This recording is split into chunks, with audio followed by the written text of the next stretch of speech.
Ni hao, aujourd'hui nous allons parler un petit peu du bâton. Le bâton, l'arme mère dont on parlait la dernière fois, ce dont j'ai parlé, la mère des armes, rattachée à l'élément terre, et également à l'élément bois, puisque c'est aussi donc souvent c'est un bâton, donc c'est du bois. Mais en principal c'est la terre. Si le bâton est si important comme arme, c'est que de cette arme on va pouvoir faire toutes les autres. On va pouvoir travailler l'ensemble des armes. Donc c'est une arme qui est vraiment indispensable pour commencer une pratique, puisque d'elle découle énormément de mouvements que l'on va retrouver, que ce soit des armes tranchantes, des doubles bâtons, le nunchaku, etc. Enfin, on va retrouver tous les éléments, tous les mouvements que l'on peut faire à travers les manipulations de bâton. Ce qu'il faut savoir également, c'est qu'une arme n'est que le prolongement de votre corps, de vos mains. Donc quand vous travaillez à main nue, généralement il est intéressant de placer une arme dans ses mains pour pouvoir adapter ses mouvements à l'arme en question. Donc si vous pratiquez du sabre, une épée, des doubles bâtons, travaillez d'abord le bâton et ensuite essayez de voir ce que vous pouvez faire avec votre arme, avec les mêmes manipulations du bâton. Ici, on a plusieurs formes de manipulation issues des 5 éléments. Donc on a 5 formes principales, terre, métal, eau, bois, feu, avec des formes de bâtons qui sont accordées à ces éléments. Donc on a 5 mouvements pour chaque forme. Les 5 mouvements métal, 5 mouvements terre, 5 mouvements eau, 5 mouvements bois et 5 mouvements feu. Et ensuite on peut faire toute la série que des premiers mouvements, une deuxième série que des deuxièmes mouvements, une troisième série uniquement des troisièmes mouvements, quatrième et cinquième, etc., etc. Et puis après, on peut éventuellement, c'est tous les mélanger. Donc pour ce qui est de la coordination, c'est extrêmement intéressant de pouvoir se rappeler de ces mouvements-là, parce que vous allez être de plus en plus habile avec l'arme en question. Et je rappelle quand même que la grande différence entre les arts martiaux et les sports de combat, c'est que, bien sûr, il n'y a pas d'arbitre, et vous êtes sur un champ de bataille. Qui dit champ de bataille, vous ne partez pas, ou généralement, rarement moins main nue.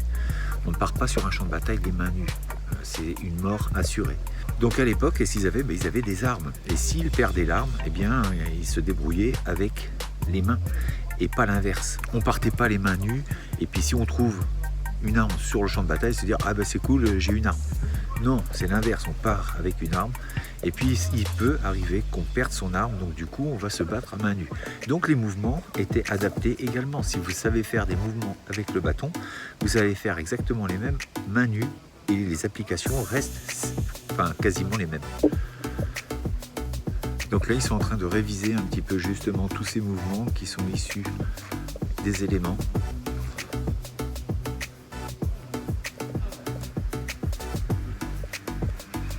Et puis il y a ensuite des formes de Tao qui sont un peu symboliques, on va dire, où il y a le bâton du paysan, le bâton des officiers, etc., etc. Donc il y a plusieurs types de Tao qui apportent des notions différentes et des compréhensions différentes sur les manipulations du bâton.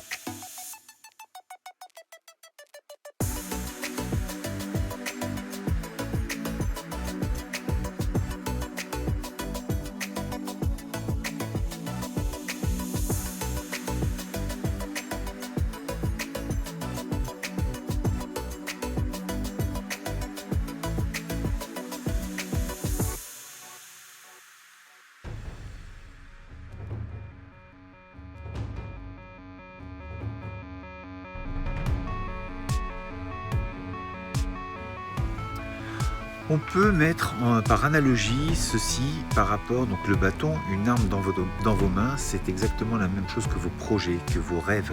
Vous avez vos rêves et vos projets entre les mains, ce ne sont qu'une extension de vous.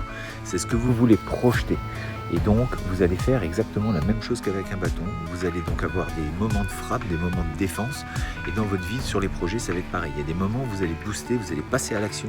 Et puis des moments de réflexion, des moments plus yin, donc axés sur la prise de conscience des moyens à mettre en œuvre. Et puis quand vous les avez définis, il faut passer au yang, c'est-à-dire attaquer.